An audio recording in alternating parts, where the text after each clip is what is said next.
How much time passed between the inventions of the first computer and the appearance of the modern one? The first electronic computer in history is the ENIAC, Electronic Numerical Integrator and Computer. It was invented in 1945 by American scientists. But there's an older machine. It's the Babbage difference engine. English engineer Charles Babbage built it in 1822. This means more than 200 years have passed since the first computer, and we would have thought so if, at the beginning of the 20th century, divers hadn't discovered a computer more than 2,000 years old. In 1900, a group of divers searched for sea sponges in the Mediterranean Sea between the island of Crete and mainland Greece.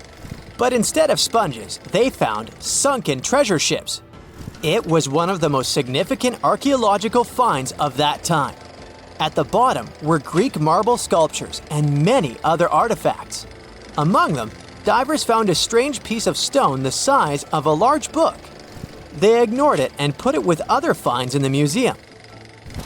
A few months later, archaeologists began to study the block and discovered that a strange object with bronze gears was hidden inside it.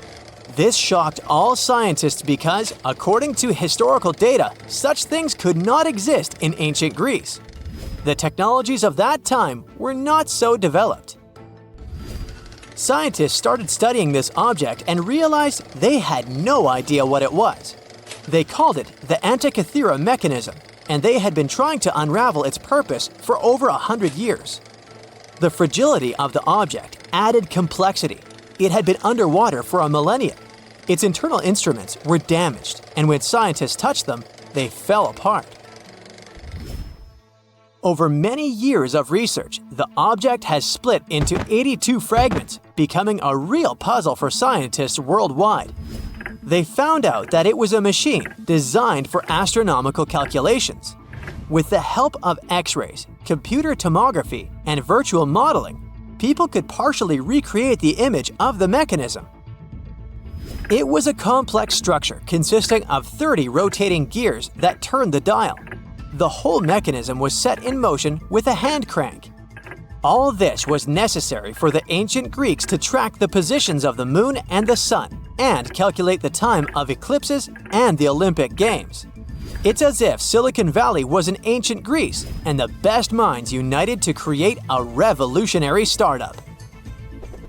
The Antikythera mechanism showed that people in the distant past had excellent knowledge of astronomy and technologies for studying the starry sky. Considering that time, it was not just a machine, but a supercomputer.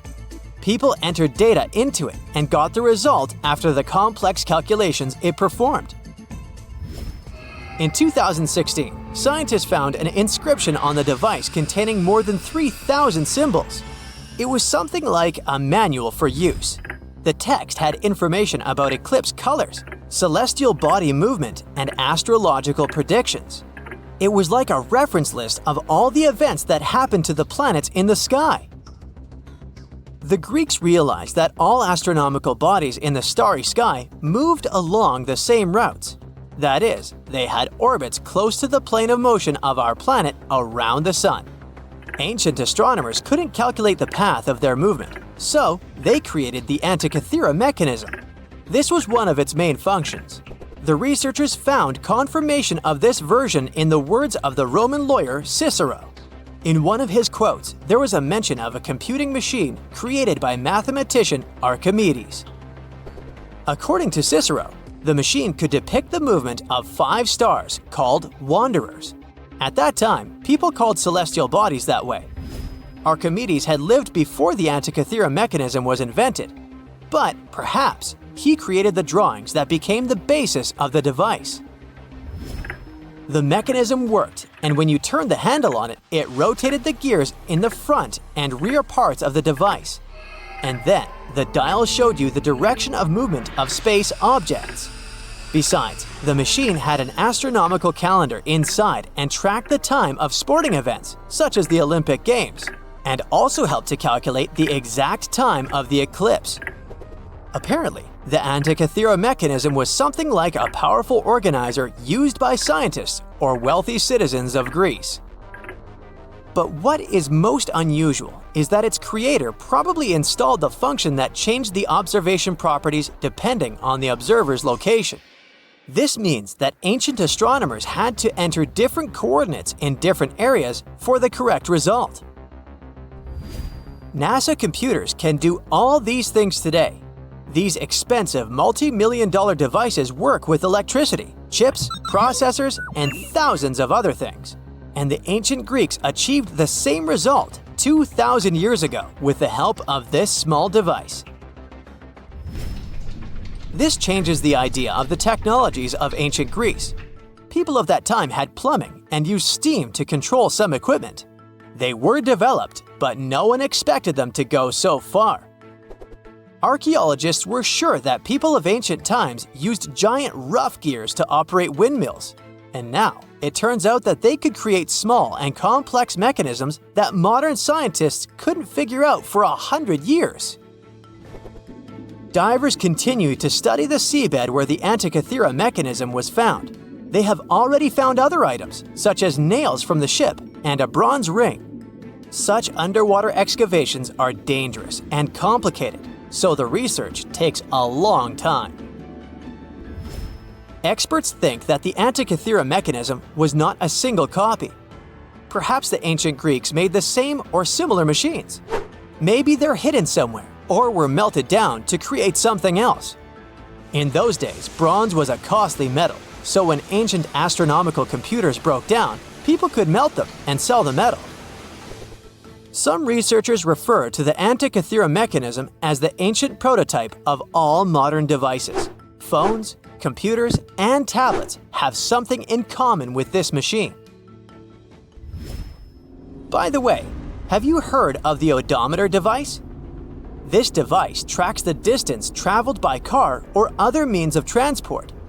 Nowadays, odometers are digital, but this technology used to be mechanical, and the ancient Greeks were the first to invent it. According to some records, Archimedes might have created it. The Roman later adopted this device for use during long journeys to aid in road construction. The ancient Greeks were the first to attempt to understand the rules of geometry. The Babylonians and Egyptians used geometry in different spheres of life. However, the Greeks decided to use logical reasoning to establish the rules and formulas that we still use today. Archimedes observed that when a solid object was immersed in water, it displaced a mass of water equal to the volume of the object. Have you heard of the Hippocratic Oath? This document is read aloud by all doctors before they start practicing medicine. For us, concepts such as confidentiality between a doctor and a patient seem commonplace, as well as a doctor's duty to always try to cure and save people's lives. But all of this was invented by ancient Greek Hippocrates. In addition to the famous oath, he was one of the first to make a scientific leap in medicine. In ancient times, people viewed illnesses as punishment for bad deeds. But Hippocrates discovered that diseases were natural and that the human body could react differently to them. This may seem obvious now, but the ancient Greeks reached this conclusion in 460 BCE. Aristotle was the first to suggest that our planet is a sphere, and thanks to him, we enjoy movies, TV series, and performances. The ancient Greeks invented theater in the form we know it today. Aristotle wrote the first rules of drama in history, which guide directors and screenwriters on how to keep the viewer's attention. Greek writers created plays in various genres, including tragedies, satires, and comedies. All of this contributed to the formation of Western culture, and that's why many directors enjoy staging ancient plays. And this is only a small part of what the Greeks invented. Therefore, it's quite logical that they were able to create the Antikythera mechanism.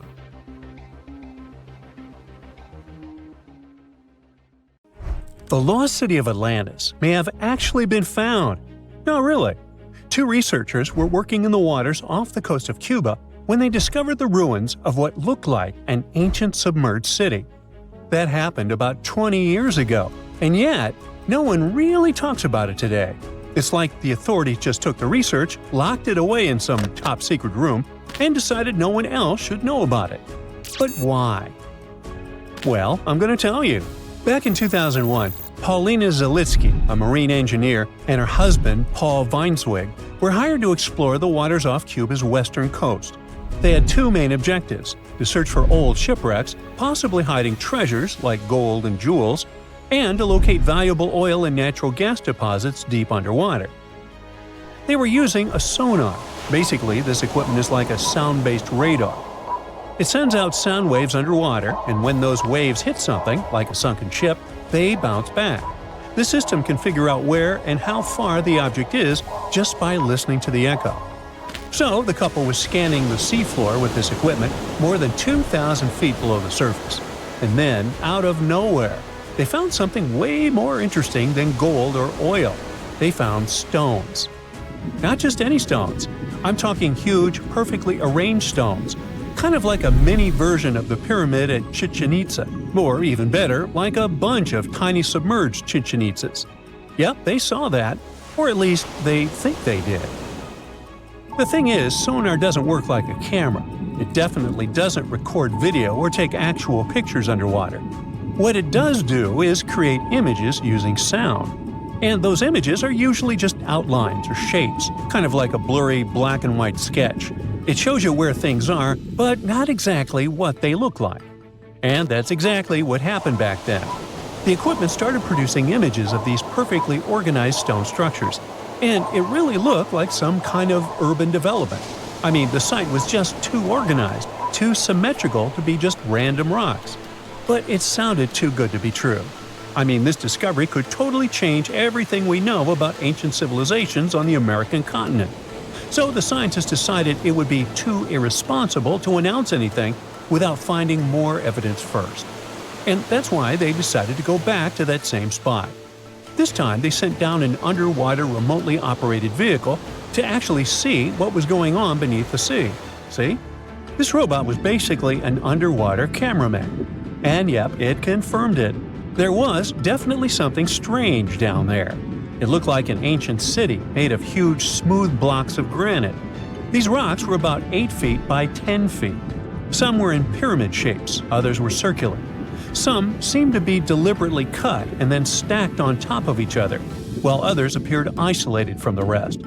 Together, they looked like they were forming corridors and outlines of rooms. It was like finding large buildings in the middle of an underwater desert. These images were enough for Zalitsky to seal the deal. Back then, she confirmed that this amazing structure, her words, could have been a large urban center. Again, her words. Then the couple started to speculate. They said that these structures were probably built more than 6,000 years ago, which would make them older than the Great Pyramids of Egypt. It's even older than the famous Maya, the civilization that used to live in the Americas and is known for their ancient and advanced temples. The research also suggested that these structures might belong to a civilization that lived on the American continent thousands of years ago, and that we didn't even know about. This supposed civilization once thrived on a 100-mile land bridge connecting Cuba to Mexico's Yucatan Peninsula. But then, something catastrophic happened. According to their theory, the Earth's faults shifted beneath the surface, leading to a massive earthquake. Then, in the blink of an eye, the entire bridge was destroyed. The land was swallowed up by the sea and ended up at the bottom of the ocean, and this civilization disappeared. Of course, all the connections to the famous Atlantis myth got the media totally hooked on the story. News websites ran headlines like "Lost City of the Caribbean Found" and "Atlantis Found in Cuba." So, could that really be Atlantis? I mean, did they finally find the remains of this supposedly super advanced and lost civilization? Well, it's hard to say. From the start, part of the scientific community wasn't buying into the story too much. First, there's the issue of the date. Saying that this civilization existed at this spot at least 6,000 years ago just wasn't very credible. Then, some European archaeologists argued that the stones they found using sonar might just be natural limestone, not perfectly sculpted granite. And third, it was too deep. Even with the whole theory of Earth faults opening up and swallowing everything, it's still hard to explain how an entire city ended up so deep in the ocean. For comparison, there is Heraklion, a real ancient Egyptian port city that got submerged. Today, it is only about 19 feet underwater. But this so-called Atlantis city is at depths between 2,000 and 2,460 feet. See how that's totally different, right? People think it would have taken around 50,000 years for such stone structures to sink to the depth where they are said to be found. And according to experts, none of the known civilizations from that long ago had the ability to build such structures. But for Zalitsky, yes, it was possible. She still believed in the fault theory to explain how this land ended up at the bottom of the ocean so fast. Big movements of the Earth's tectonic plates are usually followed by things like volcanoes and earthquakes. So, according to her, it's a powerful event, and the island sinking could have happened really quickly. This earthquake theory could also explain why some of the megaliths on the seafloor look organized while others don't. But to really prove any of this, they needed a specially designed robot to go down there again and take samples of the rocks and sediment. That way, they could figure out how old the rocks were and maybe even find signs of human life, like carvings, sculptures, or artifacts. The problem is, drilling into those structures isn't easy. They look like granite, and drilling granite that deep underwater is seriously tough. And more than anything, they needed money to do it, a lot of it. So maybe they just never got the funding. Because even with all that initial hype, no further explorations or studies were ever reported. And that lack of follow-up sparked a lot of speculation. Some people even wondered if the story got shut down on purpose, like maybe the authorities wanted to keep something top secret. As if this underwater city was built by some kind of higher extraterrestrial being, and they just don't want us to find out.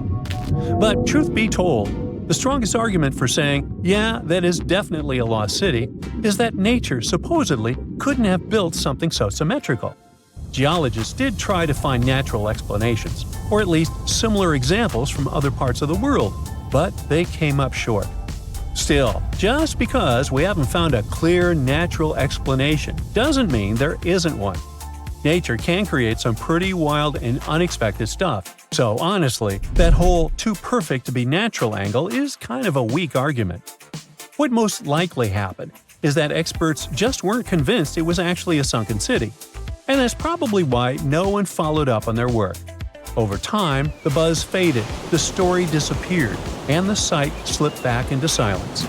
And without more data, the true nature of those underwater formations off Cuba's coast is still a mystery. In 2003, while following a grouper that suddenly disappeared below the waves in Chetumal Bay, Mexico, a lone fisherman discovered a mysterious hole hidden from sight. More than a decade later, his son returned with researchers to take a closer look. They started measuring. 100 feet, 160 feet, 425 feet. Still no bottom. As instruments descended into the dark, still water, the readings grew stranger. Warm, salty water where it shouldn't be. Currents rising from the darkness below. The latest readings showed over 1,372 feet and still no end in sight. Quiet, deep, and dangerous. It's Taam Ja, the latest and officially the deepest known blue hole on Earth, and it might be hiding something never seen before. Nature takes its time. Over thousands, sometimes millions of years, water slowly carves through underground rock. Then one day, the ceiling gives way, the ground collapses, and you're left with a massive hole. That's a sinkhole. Blue holes are just ancient sinkholes that filled with water as sea levels rose long ago. From above, they look like dark circular shadows, much darker than the water around them. All because they're super deep and sunlight can hardly reach the bottom. Some go hundreds of feet down and are almost perfectly vertical. Cut off from ocean currents, they create still, isolated environments that scientists are still trying to figure out. So, what makes Taam Ja unusual? Well, most famous blue holes, like the Great Blue Hole in Belize, are impossible to miss. You can spot them from a satellite. Taam Ja, on the other hand, is practically invisible. Like nature did its best to conceal it on purpose. Even with a drone flying right above it, it's barely noticeable. That's one reason it stayed hidden for so long. However, the true mystery became apparent after the researchers had done their initial scanning. In December 2023, scientists decided to explore the depths of Taam Ja by lowering something called a CTD profiler, which measures conductivity, temperature, and depth.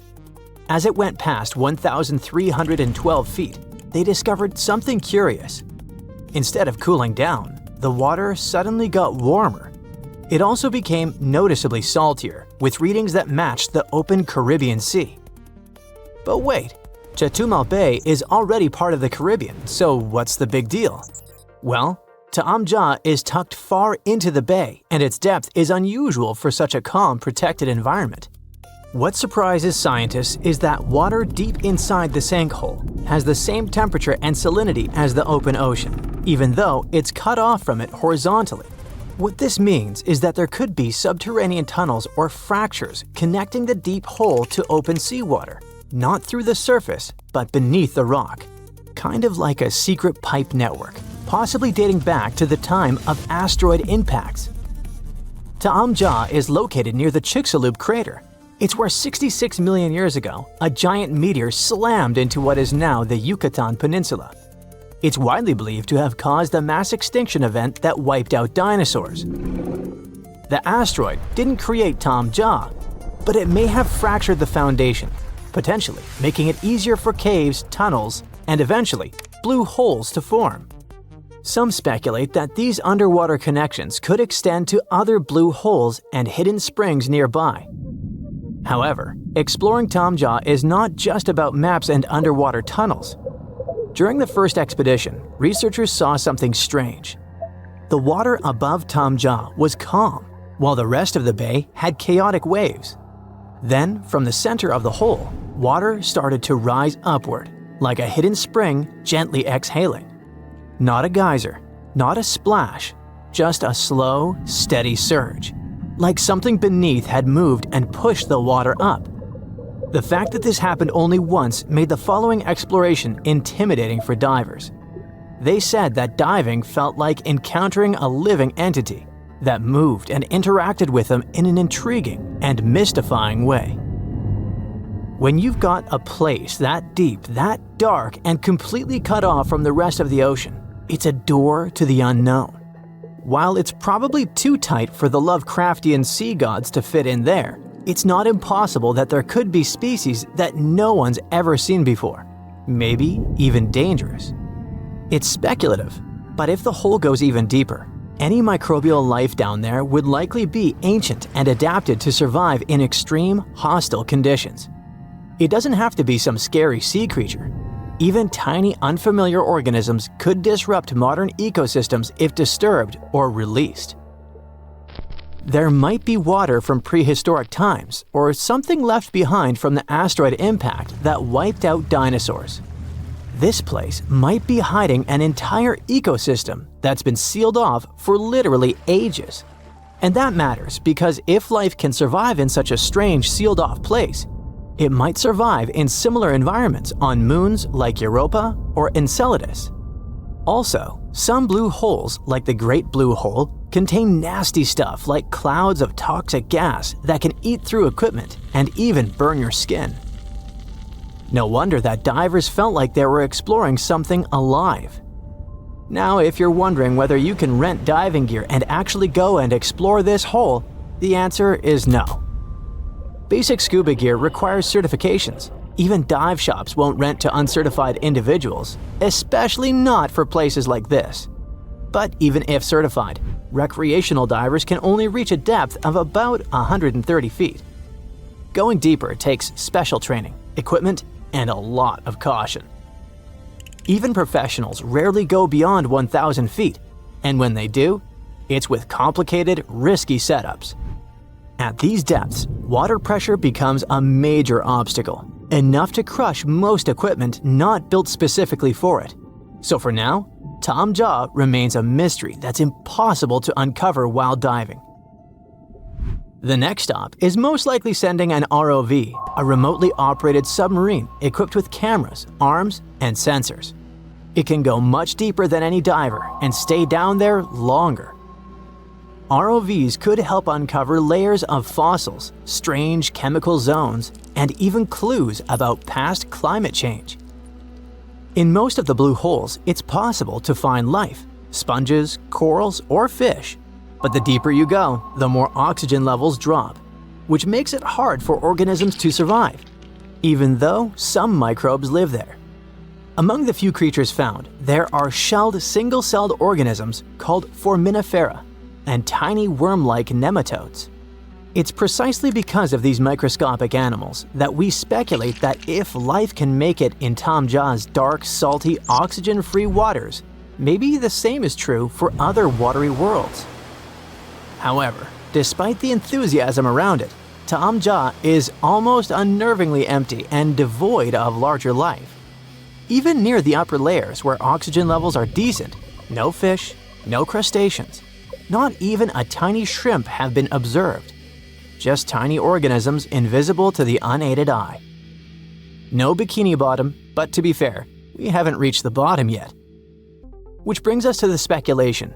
Is it possible that ROVs will never reach the ocean floor? The hole might be deeper than we expect or shaped in a way that makes it hard for our equipment to get accurate readings. It might have side tunnels, ledges, or twists that throw things off. It could also be that the walls are too unstable or the pressure and water chemistry mess with the sensors. In a way, it's like playing an underwater level in slow motion with a robot that can grab things and get damaged. Thankfully, scientists have other options. They can use underwater drones that work on their own, drop cameras that record as they sink, or map the hole from above using sonar. There's more than one way to check its depths. Even with all our technology, there are still places on Earth we haven't explored. We've actually mapped more of Mars than the ocean floor. Spacecraft can scan the entire planet while seafloor mapping is slow, costly, and limited by darkness and pressure. Still, Taam Ja holds the record for the world's deepest blue hole, for now.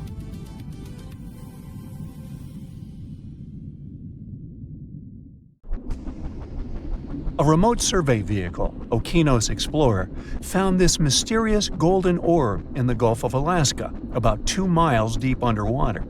No one can say what this thing is.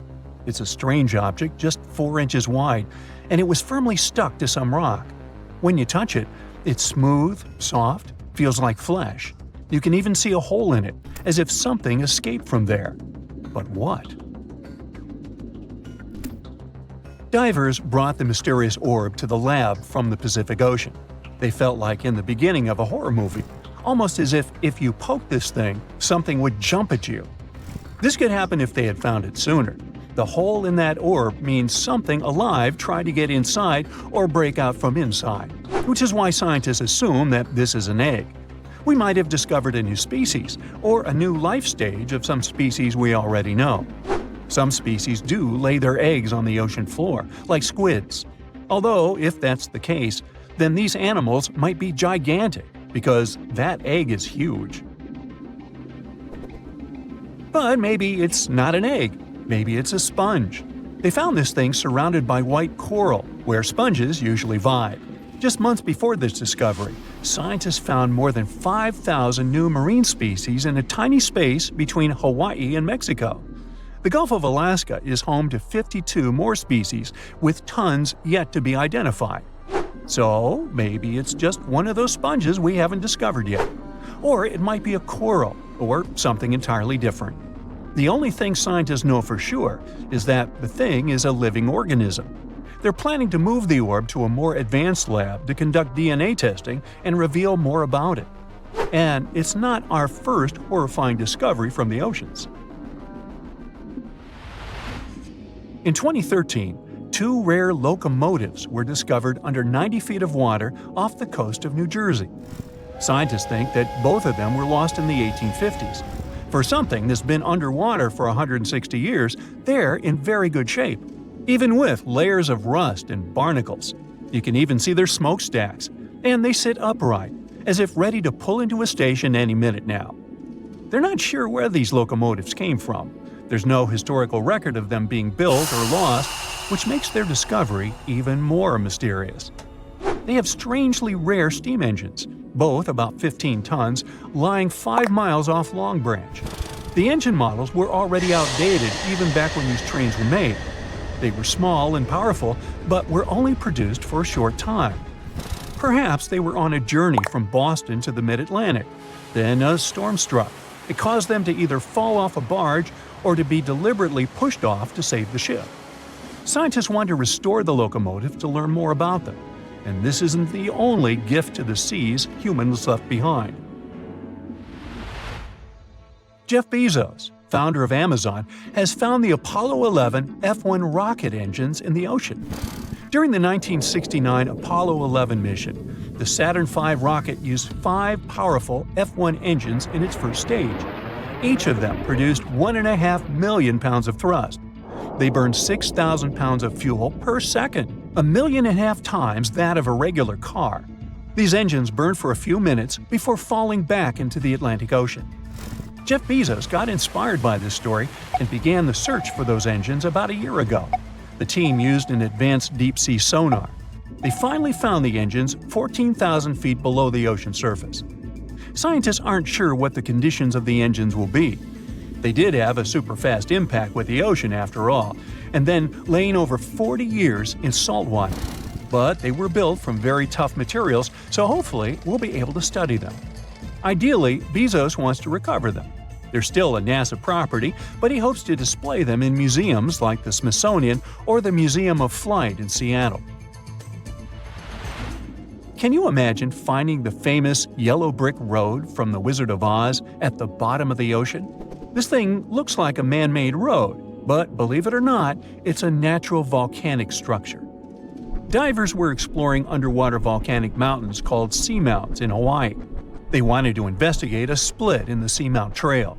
They live-streamed their journey and suddenly stumbled upon something fascinating, a pattern of cracks in the seabed that looks like a brick road. They used a robotic arm to pick up the rocks. The rocks had distinct rectangular blocks separated by straight lines and right angles. Someone joked that it might be a road to Atlantis, and another called it a yellow brick road, hence the name. But after some study, scientists discovered that this dry lake bed was made by super-energetic ancient volcanic eruptions. This is actually fractured hyaloclastite rock. Since the volcanoes were going crazy, they heated up and cooled down repeatedly until they created this unique cobbled pattern. On June 20, 2011, the Oceanic's diving team discovered something extremely weird. They were searching for treasure in the northern Baltic Sea in the Gulf of Bothnia. Instead, they found an anomaly. The thing, dubbed the Baltic Sea anomaly, logically, looked very weird and unnatural. The anomaly is almost 200 feet wide. It looks like a mushroom, rising about 10 to 13 feet from the seabed. It also has a huge disc shape, twice the size of a football field. The main part of the anomaly has straight edges and box-like structures. The top has cracks filled with some unknown black material, and it's not made of metal. The object lies about 300 feet deep in the Gulf's waters. The main mystery is why it's there. This discovery did create buzz in mass media.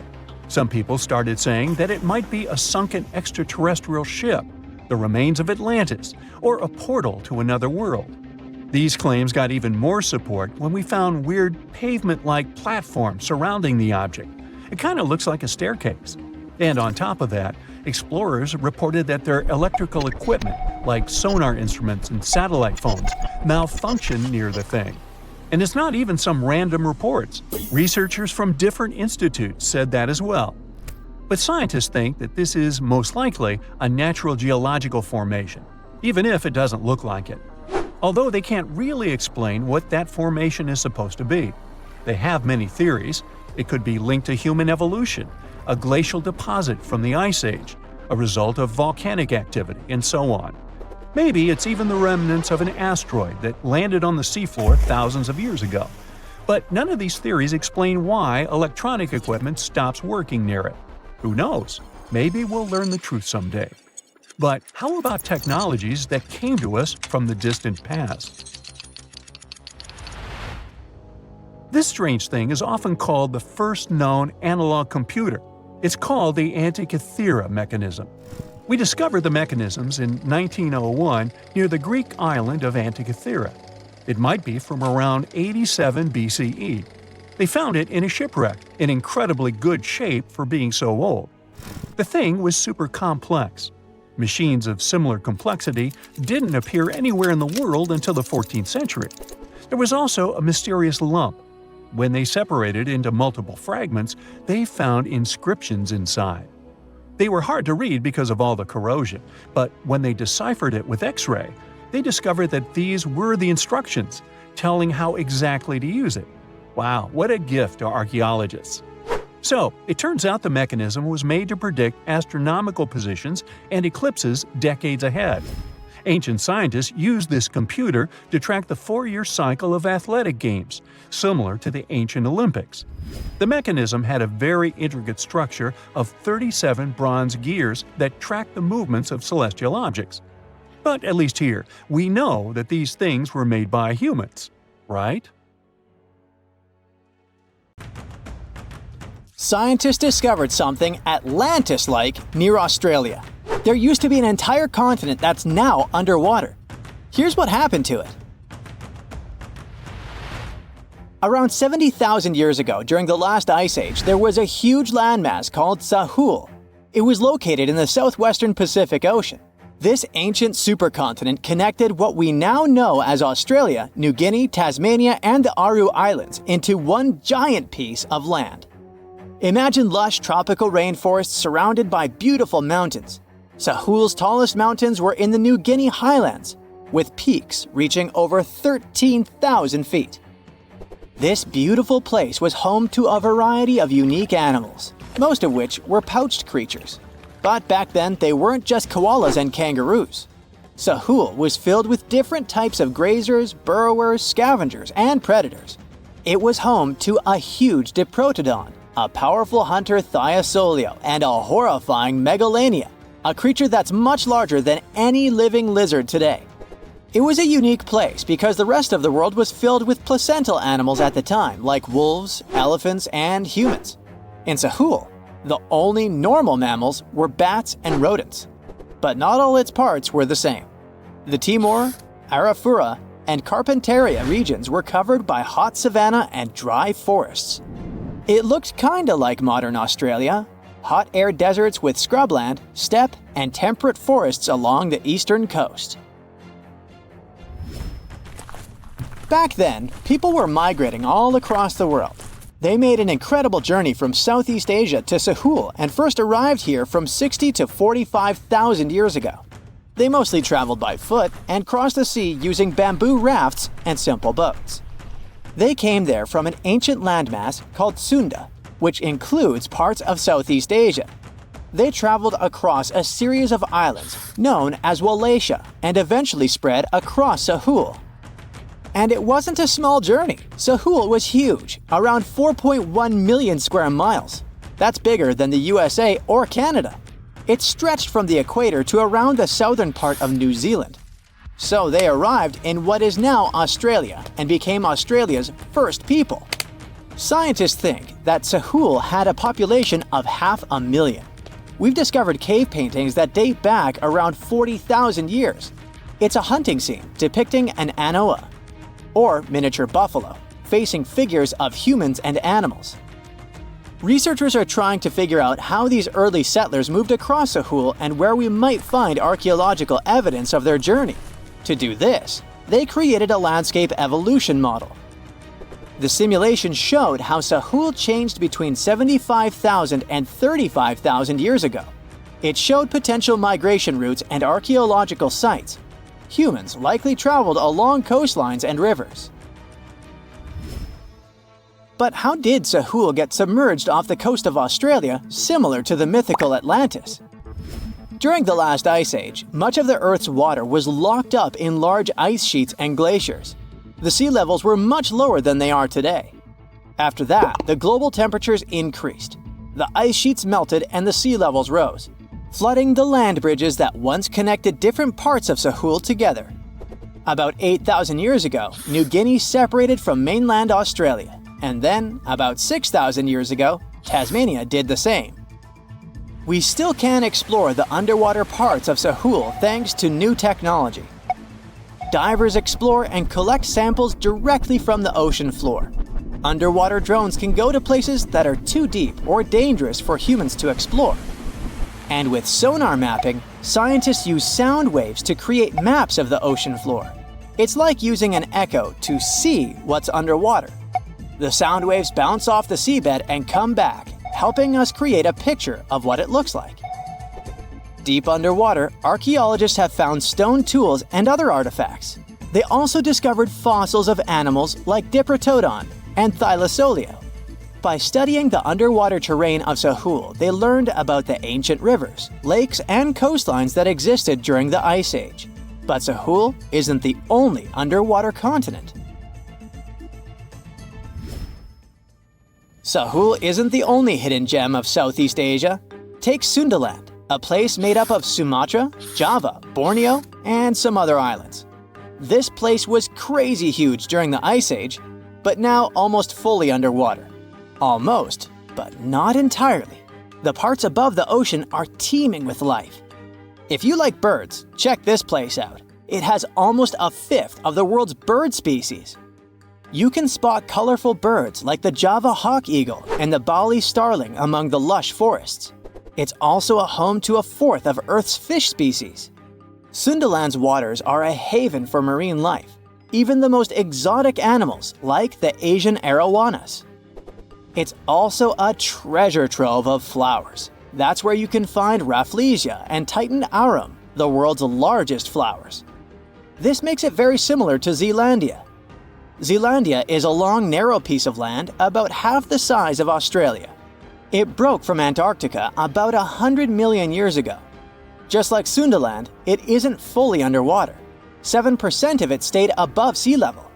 This sticking out little piece is what we now call New Zealand, along with Stewart Island and some smaller islands.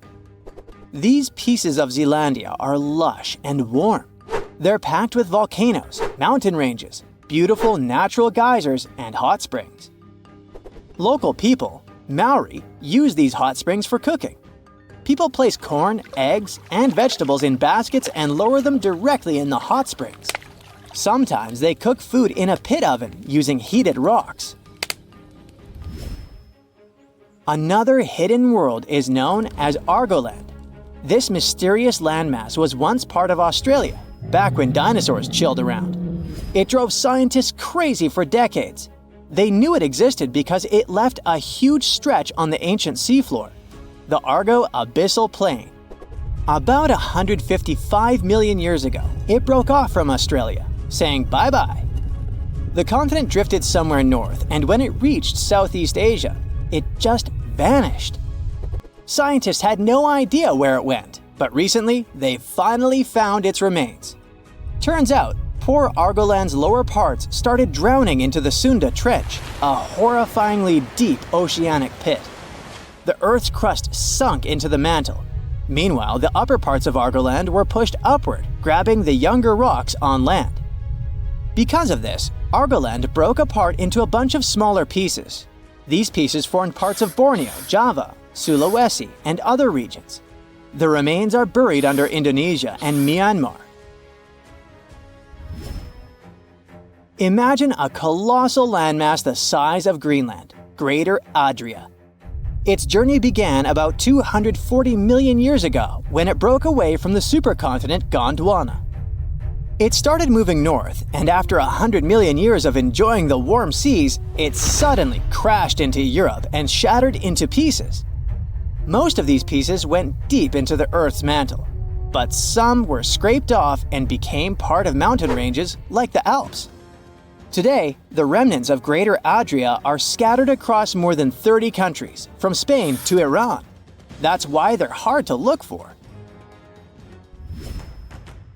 Seychelles was also once part of Gondwana. Yep, these idyllic islands are sitting atop of the ancient continent. We know a lot about it because of its fascinating granite outcrops. 100 years ago, Alfred Wegener discovered continental drift, but no one believed him. These granite outcrops helped him prove that he's not crazy and that tectonic plates really are moving. The Seychelles broke off from India and Madagascar and eventually became a sad loner in the Indian Ocean. This probably happened because of some insanely active volcanoes in the Deccan Traps. But now, the islands are home to unique species both on land and in the coral reefs nearby. Mauricia broke off from India after the dinosaur wiping. Along its journey, it stretched into a long ribbon-like shape and also broke into pieces. Now it's all scattered beneath the Indian Ocean. Scientists stumbled upon this lost land by studying tiny ancient crystals called zircons. These zircons are like time capsules. They date back an astonishing 660 million to 2 billion years. That's even older than Mauritius itself. These ancient crystals hinted that there's another Atlantis somewhere nearby. Turns out there are hidden continents all around the world, and maybe we'll discover more of them in the future. Hey now, get ready to dive into the Sea of Mysteries, also known as the Black Sea. It is the largest inland body of water in the world, bigger than the entire state of California. It has dozens of lost ships and some secret underwater tunnels. And some people believe it's an ancient quarry that was mined out in 6 stages. The Black Sea has distinct vertical layers that don't mix, with higher and lower salinity. The salty water comes from the Mediterranean, and fresh water comes from rivers. 10 of the largest rivers in Europe flow into the Black Sea. It receives more fresh water from the rivers and rainfall than it loses from evaporation. The extra water flows through the Bosphorus into the Marmara Sea. There are 2 flows going through the straits. The upper flow leaves the Black Sea and takes surface water out of it. The bottom flow carries salt water from the Mediterranean to the Black Sea. That's why the upper layers of the Black Sea are less dense than its saltier lower layers. The oxygen that comes from the atmosphere and photosynthesis stays in the surface layers. Everything deeper than about 300 feet in the middle and up to 500 feet near the edge is not fit for life. Only certain bacteria can survive in these conditions. Although there's no air deep down in the Black Sea, the upper layer is home to around 750 species of phytoplankton. Eggs and larvae of fish and invertebrates chill in coastal regions. There are also 180 fish species in the Black Sea, and some of them are valuable, such as horse mackerel, spiny dogfish, and sprat. The water level in the Black Sea is always the same because there are no high or low tides, so the sea is always calm, quiet, and serene on the surface. But it has one surprise feature, an underwater river. It's a current of salty water flowing through the Bosphorus Strait and along the seabed. This amazing discovery was made by scientists from the University of Leeds and was announced in 2010. It's the first undersea river of its kind ever found. The river forms because salty water from the Mediterranean Sea spills through the Bosphorus Strait into the Black Sea, where the water is much less salty. The no-air zone of the sea is an ideal conservation chamber for what's hiding on its bottom. The Black Sea is like a treasure trove for shipwrecks, and we discovered it by accident. Some maritime archaeologists were studying sea levels to see how quickly the water levels rose after the last ice age, and they ran across over 40 previously unknown shipwrecks as a complete bonus. Researchers used 2 remotely operated vehicles to explore the seafloor and the wrecks. Thanks to it, we have a video and detailed 3D images of the ships that were stitched together from thousands of high-resolution photos. According to the New York Times, some of the standout discoveries among the 44 ships found include a medieval training vessel from the 13th or 14th century. Expedition members nicknamed another ship from the Ottoman Empire the Flower of the Black Sea for its beautiful petal carvings. The team also noticed unusual details on other ships, like coiled ropes, chisel marks, rudders, and other carvings. So far, they haven't announced any plans to excavate the shipwrecks, but the ships might be filled with historical treasures like books, parchments, and documents.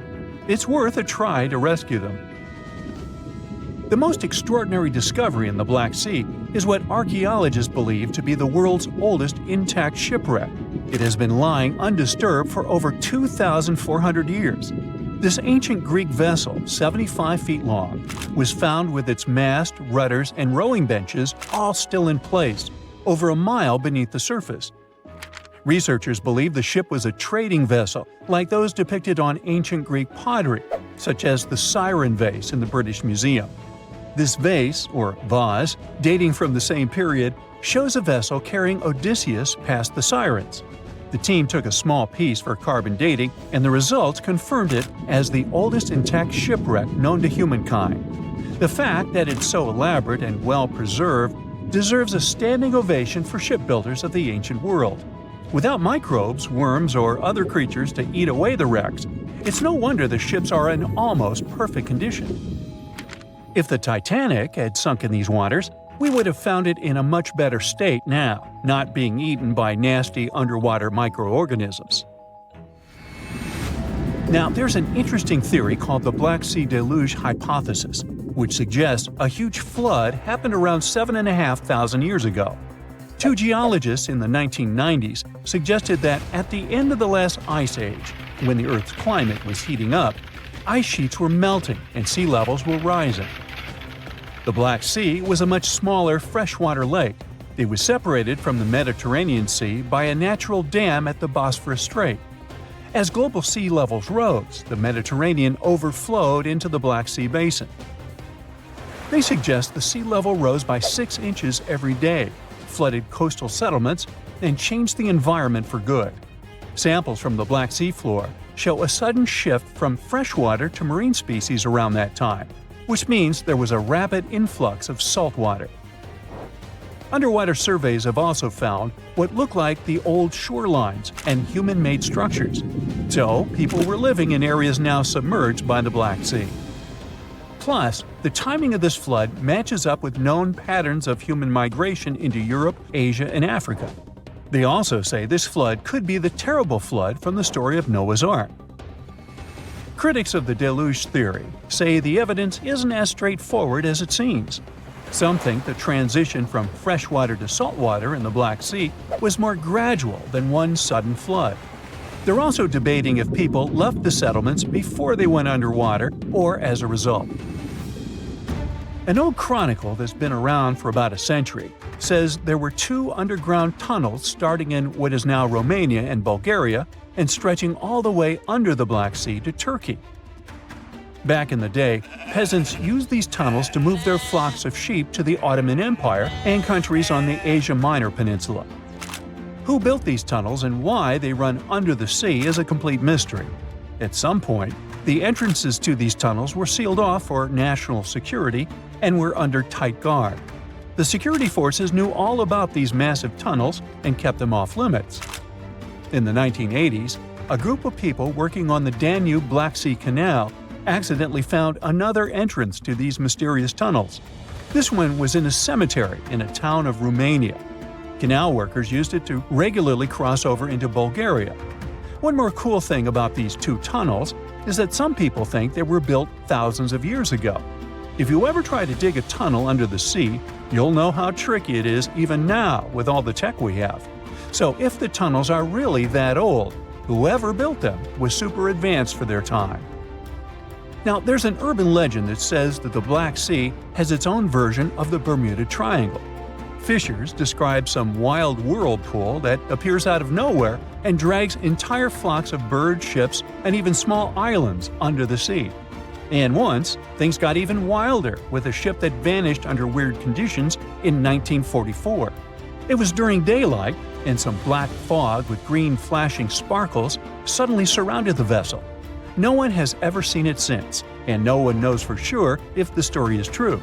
But it sure adds a spooky touch to the mysteries of the Black Sea. Oceans cover over 70% of the Earth's surface, so it comes as no surprise that about 50% of the U.S. territory is underwater. We've explored only 5% of oceans.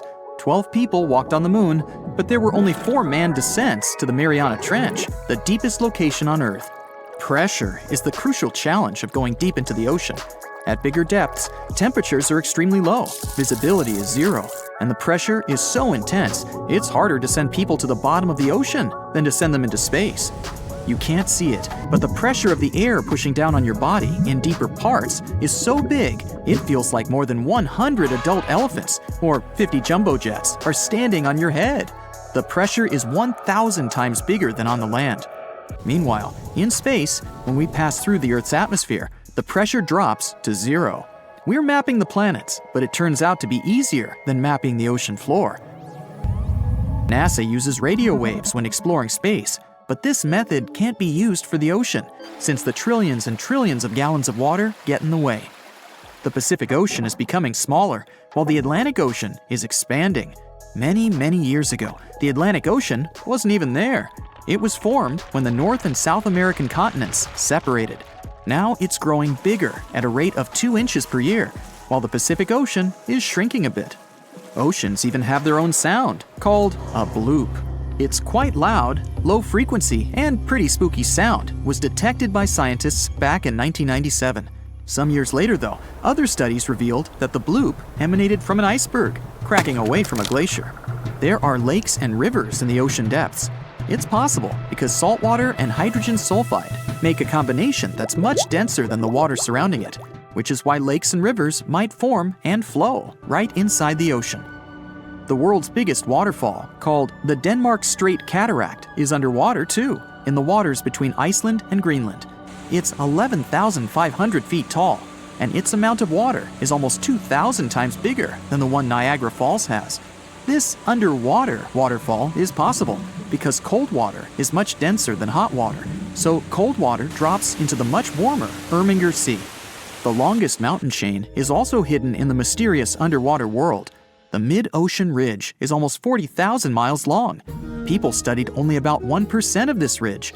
We know less of this chain than we know about the surface of Mars or Venus. Challenger Deep, the southern part of the Mariana Trench. That's a small valley at an extreme depth of a little bit over 36,000 feet. Imagine putting our tallest mountain, Mount Everest, into the Challenger Deep. 1.2 miles would still remain for the mountain's peak to reach the surface of the water. 94% of all living creatures are aquatic, and almost 2/3 of marine life is still not defined. So new species are being discovered all the time, including those spooky ones like the goblin shark, the fangtooth, and the frilled shark. Imagine what more's been waiting for us down there. There are also treasures hidden down below. Oceans have around 20 million tons of gold, but not in a way it can be extracted or mined with any cost-effective methods. It's dispersed all over the seafloor.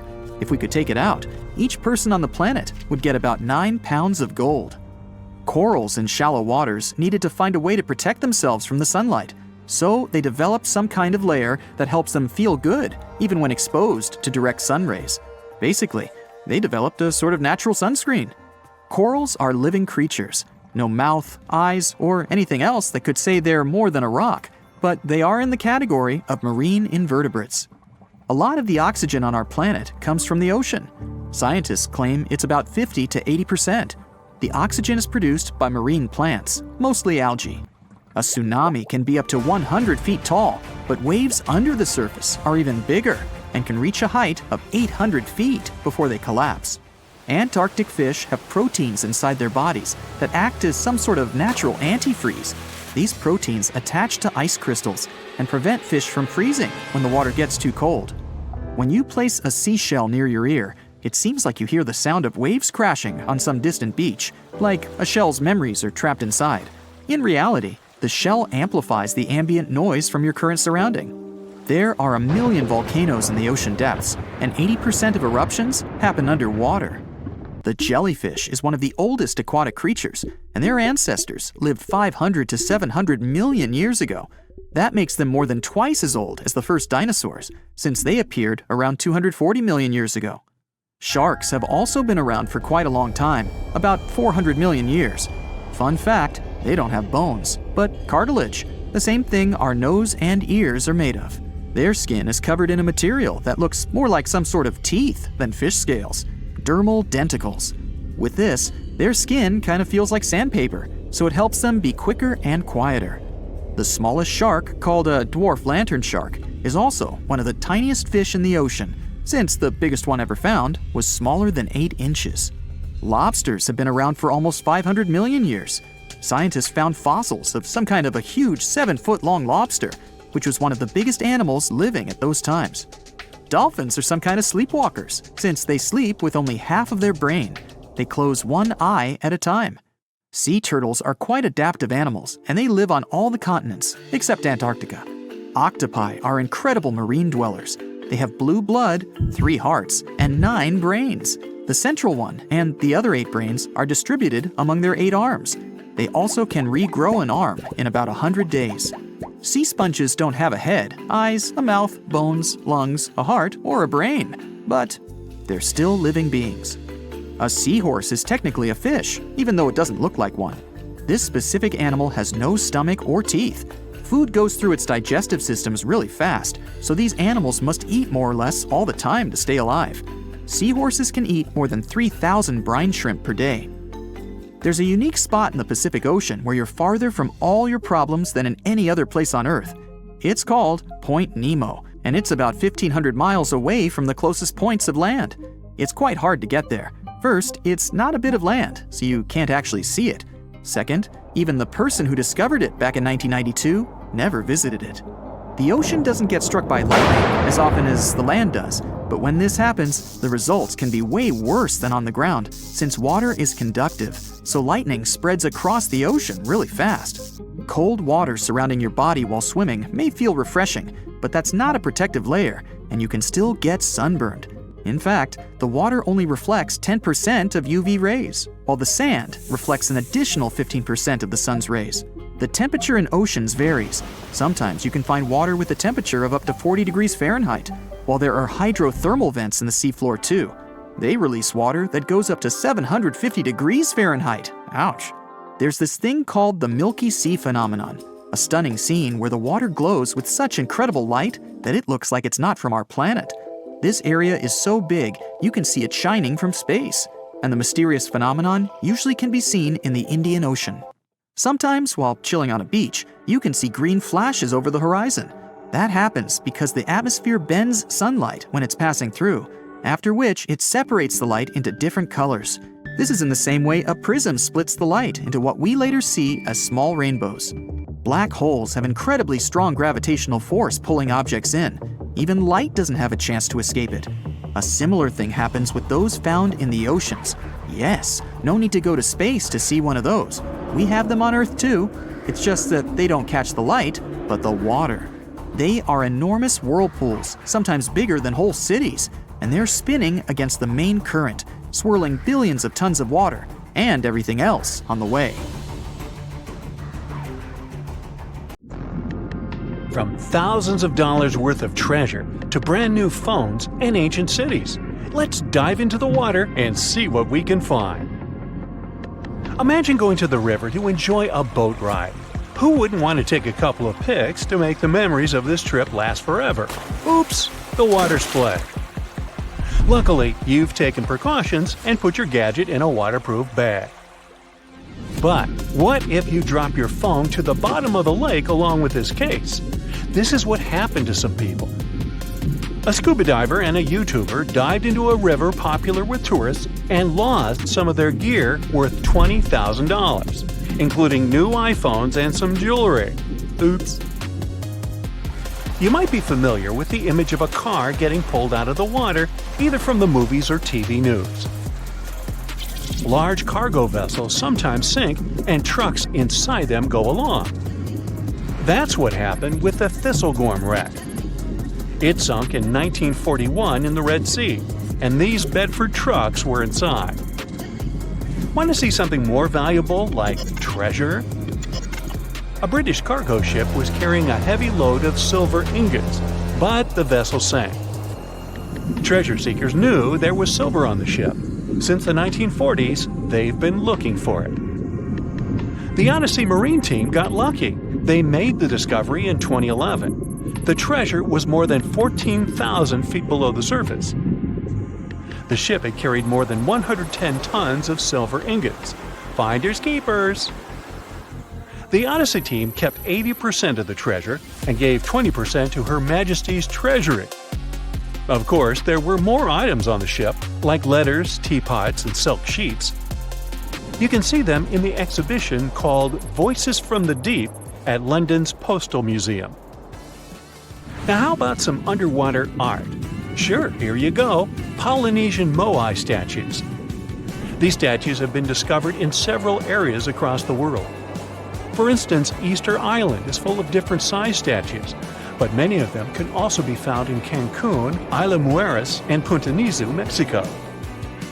Seeing full-body statues from thousands of years ago under the water would probably be a lifetime experience. Gold coins are also popular items found in shipwrecks. Many divers come across coins worth a lot of money. But there's one diver in Florida who truly hit the jackpot. In 2015, they stumbled upon nearly $1 million worth of treasure. The discovery was 51 gold coins, 40 feet of ornate gold chains, and a rare coin that was made for Philip V, the King of Spain. They were once frightening and dangerous, and they still look spooky. Yo-ho! I'm talking about pirate ships. One pirate shipwreck from the 18th century was excavated off the coast of Colombia in 2015. The treasure found there was worth between $4 and $17 billion. It contained precious stones, gold, and many other items. The next one is an underwater city. Neapolis is a city washed away by a tsunami. It was built on the coast of North Africa nearly 1,700 years ago.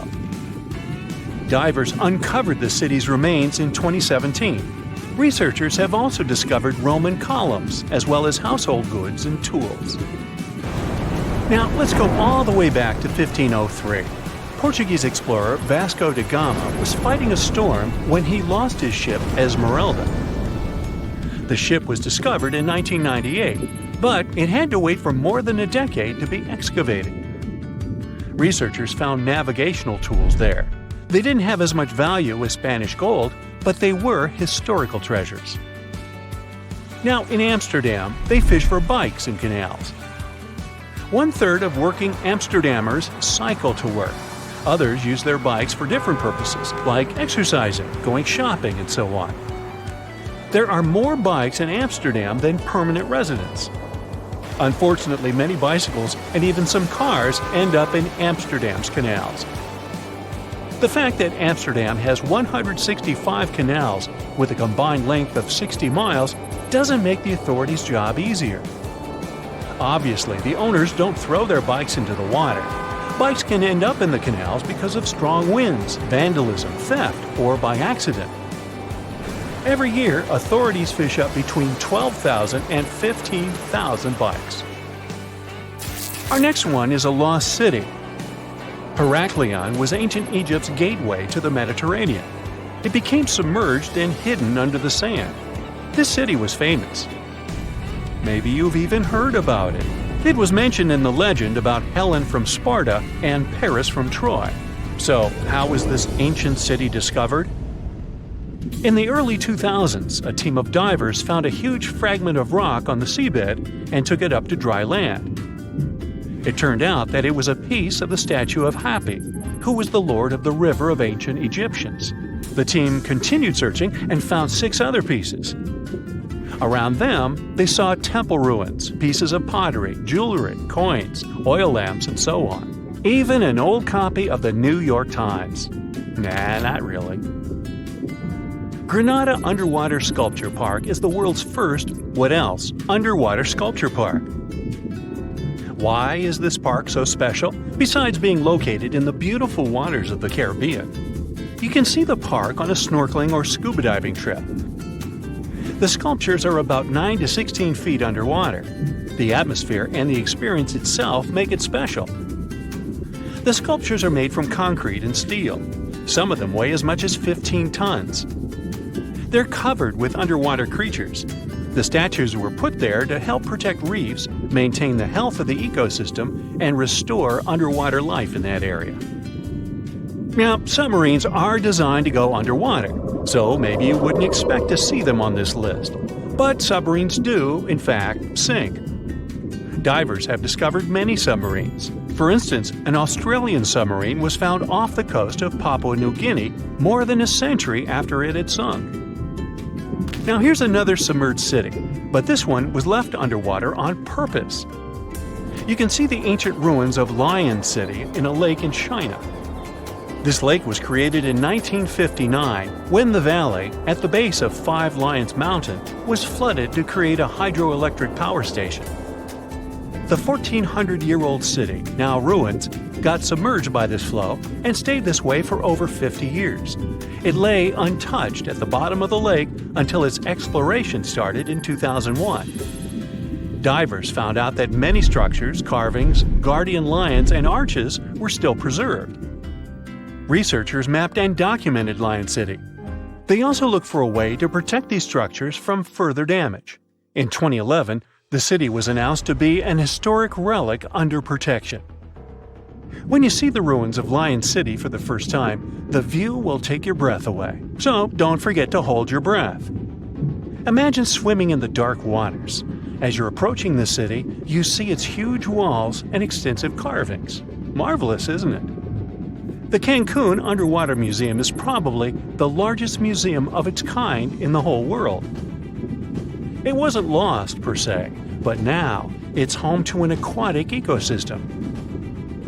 Who wouldn't want to combine scuba diving and snorkeling with a visit to a world-class garden with 500 sculptures?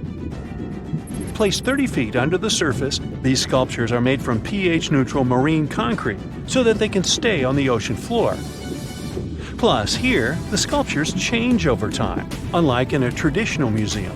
That's because they become part of the underwater environment and a home to various plant and animal species. In one installation, nearly 450 life-size figurines are grouped together to hint at the harmonious coexistence of humanity. There is also the Anthropocene, which is an actual submerged Volkswagen Beetle placed by the Manchonis Reef. Okay, this is not a lost and found item, but this is just, hey, it's a giant jellyfish and I wanted you to see it. This creature is known as the lion's mane jellyfish, and it's the largest known species of jellyfish. So, I'm happy now. And have you ever discovered anything underwater? This sleek, state-of-the-art submarine named Ran was sent to explore the depths of Antarctica. But as soon as it discovered something, it mysteriously disappeared. So, what happened? It all started when scientists wanted to explore one of the most remote and mysterious places on Earth, the Dotson Ice Shelf in West Antarctica. This ice shelf, silent giant, stretches 30 miles wide. That's almost the length of New York City. It stands between two icy promontories, the Martin and Bear Peninsulas, and it hides an entire world of geological mysteries. If you think that Antarctica is nothing but a desert of super thick snow and ice, you're wrong. There are entire landscapes hidden deep down there. The underside of the Dotson Ice Shelf is a rugged, dynamic terrain shaped by the slow, relentless forces of nature. There are towering ice formations, deep troughs, and bizarre structures stretching for hundreds of feet. Scientists are super curious about it, but as you can imagine, this landscape isn't easy to explore at all. To find out more, we have to scan the area with satellites or try drilling through the snow, trying to collect the big picture, piece by piece. But these methods only gave us vague hints. The real breakthrough happened when scientists came up with the idea to let the submarines explore it. Autonomous submersibles could swoop deep into the icy waters beneath the Dotson Ice Shelf and tell us what's up down there. These robotic explorers have fantastic advanced sonar systems. It's that thing that bats or dolphins do. They can use sound to see the world. Basically, they send out sound waves underwater, and when those waves hit something like the ice shelf above or the seafloor below, they bounce back to the system. Animals feel how long it took for the sound waves to return and how they changed. And this helped them understand what's located where. For example, clicks that dolphins send out tell them where the fish are. We copied this crazy evolutionary trick and adapted it to our underwater exploration. Only our version is much cooler. with a higher level of precision, so we created detailed maps of the environment. The Rand submarine was one of those robotic explorers. It was named after the Norse deity of the sea. Ran had been meticulously programmed to navigate a treacherous landscape of Antarctica. But even with all this training, its journey led to an unexpected and eerie end. In 2019, Ran was sent to explore the depths beneath the Dodson ice shelf.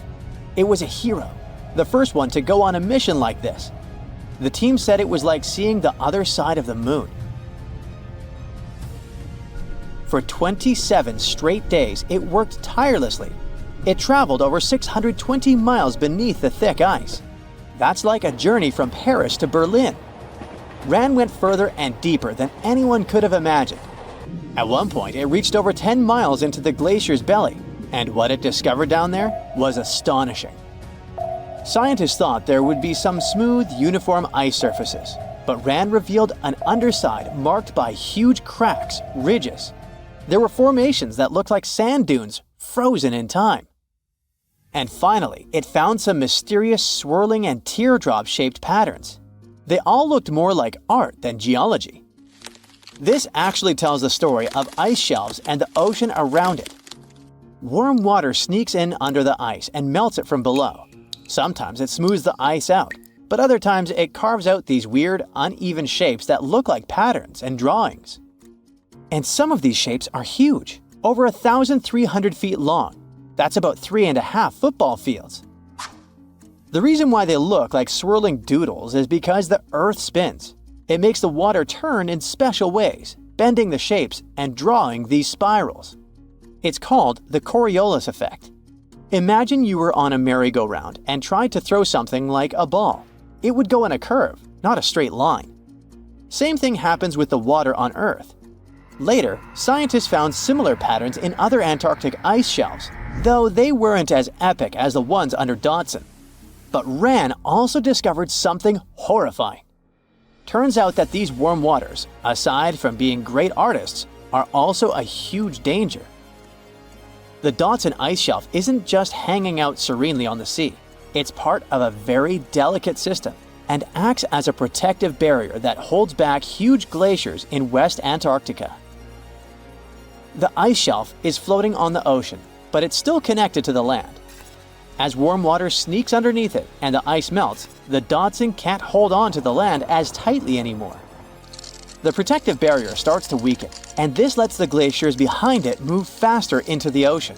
When those glaciers flow into the sea, they add more water, which could cause sea levels to rise, eventually changing our coastlines. Ran stumbled upon huge pockets where the ice was melting at alarming rates, all due to powerful underwater currents. It was like seeing a ticking clock on the glacier. The stakes were high, but luckily the submarine was ready. This time, it managed to return. And then, it worked for 5 more years, helping scientists with tons of useful data. The missions were daunting. There could be periods where Ran slipped into the pitch-black cavity beneath the glaciers, spending 24 hours without communication. But it was mapping every peak and every valley. It gained experience from over 40 missions below ice.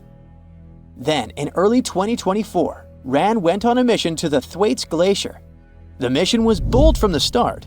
This place is also ominously referred to as the Doomsday Glacier. It's called that because it's slowly melting and has the potential to raise sea levels worldwide if it collapses, causing catastrophes everywhere. That's why Ran was dispatched to explore its underbelly, a place that had never been mapped so intricately before. The idea was to uncover the glacier's secrets, study how rapidly it was melting, and why. This was Ran's second time exploring Thwaites. During the previous visit, it became the first sub to ever map the glacier's underside. Ran was exploring the depths from 650 feet to 1,650 feet. It sent a lot of data about how the Doomsday Glacier was slowly melting due to warm ocean currents. But while venturing into these icy depths, something went wrong. Out of nowhere, Ran vanished. Without warning, without a trace. One moment it was sending back crucial data, and the next, it had slipped into the abyss. no distress signals, no final transmission, and it didn't return to the point it was supposed to. People sent extensive searches, helicopters soared overhead, drones buzzed through the frozen skies, but no sign of the submersible emerged from the glacier's grasp. After a while, RAND's batteries would certainly run away. So at this point, it had definitely been swallowed by the abyss beneath 1,500 feet of ice. That was a huge and sad loss for the scientific team. The scientists at the University of Gothenburg are now looking to replace RAND and continue their important research under Thwaites. To this day, scientists have no idea what happened to it. Some say it may have been trapped in the ice. Others believe it was pulled away by an unseen current. It also might have collided with something unexpected. Whatever the truth is, its disappearance has left scientists stunned, and it looks like the ice shelf will hold on to its secrets a little longer. At least we gained a treasure trove of knowledge from RAND's journey. Scientists keep exploring Antarctica, looking for history that hides under the snow.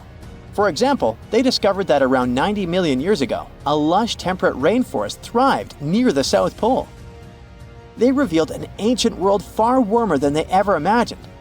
Deep in Antarctica, they unearthed fossilized roots, pollen, and spores preserved in the soil. All this shows that there was a swampy rainforest that flourished despite months of polar darkness. All these discoveries changed our understanding of Earth's climate, both in the past and the future. Being afraid of the ocean is a very understandable fear. We have it in our genes. In the past, humans had to avoid certain dangerous situations, like big animals and deep bodies of water, in order to survive. Plus, we've only explored 5% of the oceans, so we never know what we can stumble upon there. In regular conditions, GoPro is just a camera. But if you find it lying at the bottom of a 400-foot pit in the middle of the Caribbean Sea, that will make your blood run cold. I know 400 feet may not seem like much, but a person who is deep diving for fun usually can swim from 59 to 98 feet deep only, unless they're a professional diver. But say you made it to that pit and retrieved that GoPro. That would have still been fatal to you. In this specific hole where the camera was found, there would be a layer of hydrogen sulfide, a very dangerous and foul-smelling gas, at the mark of 300 feet. The gadget was 100 feet lower, alongside its owners, two long-lost explorers. To this day, very few people manage to dive this deep and go back unscraped. In fact, the deceased explorers were found only with the help of submarines. Now, you might be curious about the content of the GoPro. In stories like this, we expect proof of foul play or sinister footage. But the only thing found there were the images of happy times the explorers had during their trip. A sad ending to a vacay. Now, in deep waters, you can also find many species that seem to be otherworldly, but in a cute and interesting way, like the alien sponge. This fun little fella is a sponge first seen near the Mariana Trench in 2016. It's actually part of an ecosystem dubbed Forest of the Weird. Okay, this makes it sound a bit creepy. And what adds to the weirdness is the fact that the alien sponge had two little holes that resemble little eyes, so like it's peeking at you. Ah, another fun fact? The skeleton of this type of sponge is made of glass. And if you're afraid of cockroaches, I'll let you take a deep breath here. Ready? Cool. Because on the ocean floor, there are more than 20 different types of giant isopods, beetle lookalikes, that can be as big as 14 inches. Yikes! But fear not, these guys usually roam the ocean floor for food. So, unless you dive 7,000 feet, which we've just seen is not possible, you won't run into them. Now, despite the horror movie name, the bloody belly comb jelly is actually a fascinating creature you can also find in the ocean. They live in the twilight zone of the ocean, which is between 820 and 4,900 feet below sea level. Pretty far from where you usually soak your feet. But what's so cool about this jelly is its color. Because in the twilight zone, the light is very scarce. Many animals either emit a faint glow like the anglerfish or create a camouflage. The jelly here is blood red because, in the pitch-black darkness of the ocean, other animals won't see it digesting colorful bioluminescent prey inside its stomach. Besides, the jelly has a row of combs that spark a very beautiful iridescent light. Beautiful and lethal. Humans also have their fair share of contribution to the weird fest that is the ocean floor. Depending on where you swim, you might just find parts of rocket engines used during the Apollo program. Now, when a rocket is launched into space, parts of it are dropped into the ocean where it runs out of propellant, making the rocket itself lighter. And a part of the Apollo 11 rocket engine, yes, that one that first took humans to land on the moon, was actually recovered from the ocean after more than 4 decades. And you can see it at the Museum of Flight in Seattle. Not a space fan? Well, there's something for the Oregon Trail lovers too. There are 2 locomotives living their best lives, or worst, depending on your point of view, just off the coast of New Jersey. They're from the 1850s and are sitting under 90 feet of water. They probably fell off of a transportation ship during a rough storm, or were intentionally pushed over the barge so that the ship didn't sink. Most of these things can only be seen while diving, but worry not. Even if you have a lingering fear of the deep ocean, you can still find weird things by simply walking on the beach. Look at these bizarre Garfield landline phones washed away in Brittany, France. The French have been having bizarre encounters with the sarcastic orange cat since the 80s, and it took about 30 years for French farmer René Morvan to come forward with a simple explanation. A shipping container with Garfield merchandise got stranded in the sea, only to find its final resting place in a sea cave. We bet Brittany locals are still haunted by the creepy smile of that landline phone. And just like a storm uncovered the Garfield secret stash, it also moved a few ships that sank more than 600 years ago. But this is not a simple Titanic story. It actually sounds more like Pirates of the Caribbean, because when the storm moved those old ships, authorities from Caesarea found 2,000 gold coins, some silver and bronze coins, gemstones, and rings. It was a bigger treasure than a dragon could hoard. But don't get your hopes up. Even though most of the underwater archaeological zones in this region are open to divers, these treasures are safely tucked away in a museum.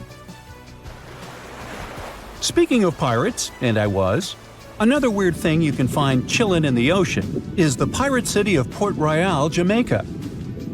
In 1692, the city was devastated by an earthquake, followed by a tsunami. A really bad twofer. But the good news is, you can still visit it today, well, scuba diving, that is. This is actually not the only sunken city in the world. There's also Thonis Heracleion in Egypt, which is not at the bottom of the sea per se, but at the mouth of the Nile River. There's also Baiae, a Roman town built atop a supervolcano. Now, you might be thinking Baiae had the same fate as Pompeii, but guess what? The floor actually sank and the town went down with it. So, have you ever heard of underwater crop circles?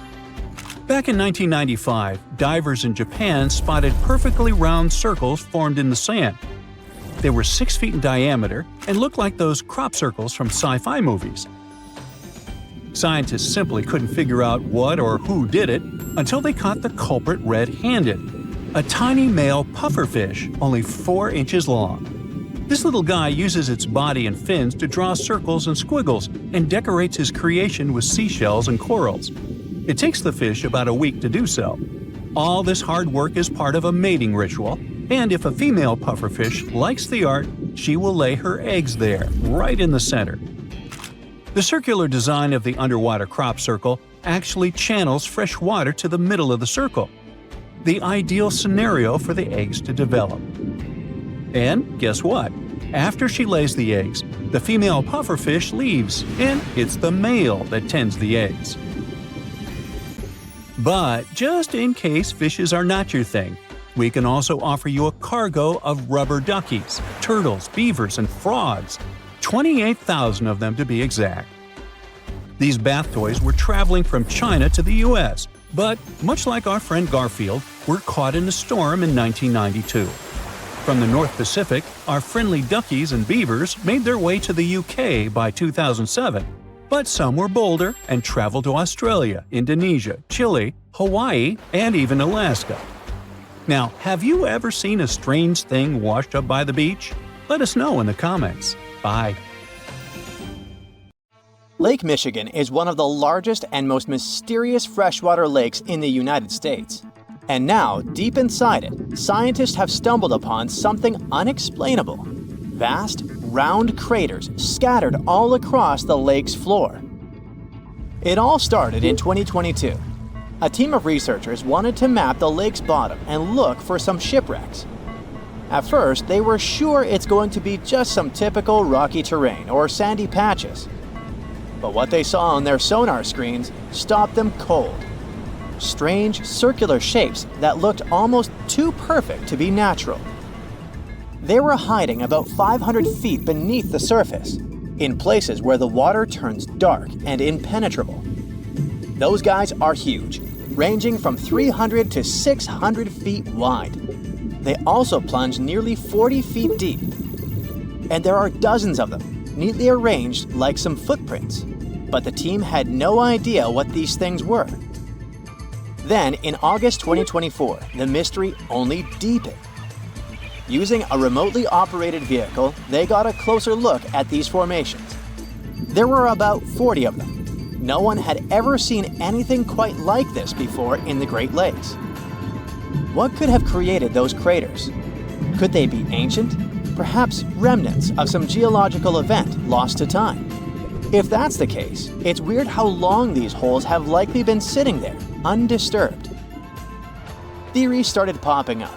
One possibility was that they could be sinkholes or dolines. Those are basically holes that suddenly appear in the ground when the surface layer collapses. The rock beneath the surface, often made of limestone, gets slowly dissolved by water over time, creating voids underground.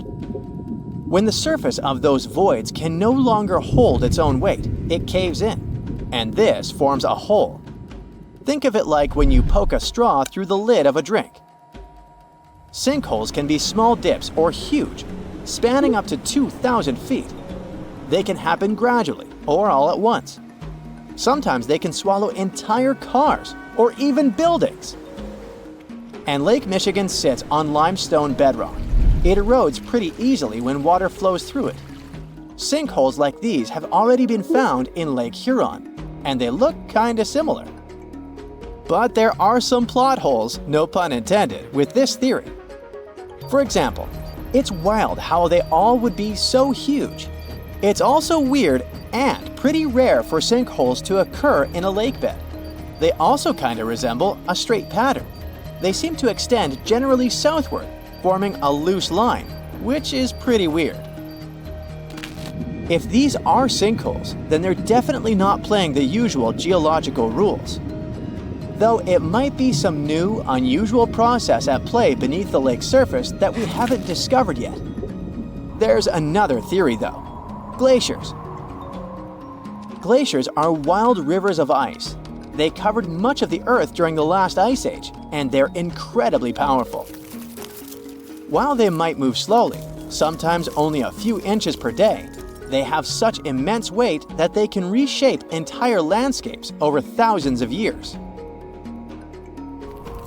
Glaciers can grind and scoop the land beneath them. They're basically like colossal bulldozers. Their weight, combined with the slow but steady movement, grounds down everything beneath them: rocks, soil, even bedrock. This can create deep gouges in the Earth's surface, called glacial troughs. During the last ice age, there were lots of glaciers all over the northern US, including the Great Lakes region. If they moved across what is now Lake Michigan, they could have carved out these deep holes. Glaciers often move in a pretty straight path. As they move, they cause terrain to erode, but the resulting erosion varies based on terrain. Sometimes there are places where the bedrock is softer or fractured, and these places are more easily carved and crushed by the glacier. That could explain why some holes could be bigger and deeper than others. harder bedrock is less affected. But usually this leads to rounded, crescent-shaped depressions known as chatter marks. Those marks are more like grooves rather than circular, big craters like those in Lake Michigan. Once the glaciers melted, the Great Lakes themselves formed. If the craters were formed by them, they may have filled with water, becoming part of the Michigan Lake. Though this theory is more like a speculation, so we need more evidence. But there's another layer to this mystery. The craters are not just curious geological formations. They actually may hold valuable clues about early life on Earth. Parts of Lake Michigan, especially dark ones, are relatively low in oxygen. It's like a lighter version of deep ocean environments that often have very little of this element. For example, hydrothermal vents deep in the ocean, underwater openings in the Earth's crust with some hot, mineral-rich water that are often very low in oxygen. But some organisms love places like these. For example, opossum shrimp. Teeny tiny shrimp-like creatures that love cold, deep waters. They get their name because they have a pouch to carry their young until they're ready to be on their own, like an opossum. Or deep-water sculpin fish, small bottom-dwelling fish that also enjoys cold lakes. They're well adapted to living in dark waters and usually stay close to the lake bed. And weird organisms like invasive quagga mussels, which kinda look like shells. These are small freshwater mussels that have spread there to the Great Lakes. They attach themselves to hard surfaces and can cause problems for ecosystems by competing with native species for food and space. All these guys could be in Lake Michigan, and even more. There might be microbes or even bacteria that are specially adapted to these harsh conditions, just like it was in Lake Huron. There's only a handful of creatures that could survive deep within these craters, and studying them could give us insight into how life once flourished in Earth's ancient, oxygen-poor oceans. That's because it's in places similar to these, where some of the earliest life forms thrived. Early Earth had an atmosphere with little oxygen, although it was much more hot and ancient microbes adapted to this. The Great Lakes, especially Lake Michigan, have always had a bit of a ghostly reputation. Like even this mission was organized to study the shipwrecks. There were about 6,000 of them in the Great Lakes. Many of these wrecks are still sitting on the lake beds, preserved by the cold, fresh waters. And shipwrecks aren't the only strange things tied to the Great Lakes. Over the years, there have been stories of unexplained disappearances. Boats and even planes have vanished without a trace. The lakes, often calm on the surface, can suddenly turn dangerous with unpredictable storms and massive waves, leading to these mysterious events. Not even mentioning all the creepy stuff people notice there over the centuries, such as ghostly lights above water or bizarre weather patterns like eerie, sudden fogs that seem to appear out of nowhere. In 2007, they even discovered some prehistoric structure that looks like Stonehenge there. Well, it was way smaller, but still. It lay about 40 feet below the surface in the heart of Grand Traverse Bay, and it's speculated to be about 9,000 years old, way older than Stonehenge. Looks like this is a print of those who lived in the area thousands of years ago. These massive stones are arranged in a careful, winding pattern stretching over a mile.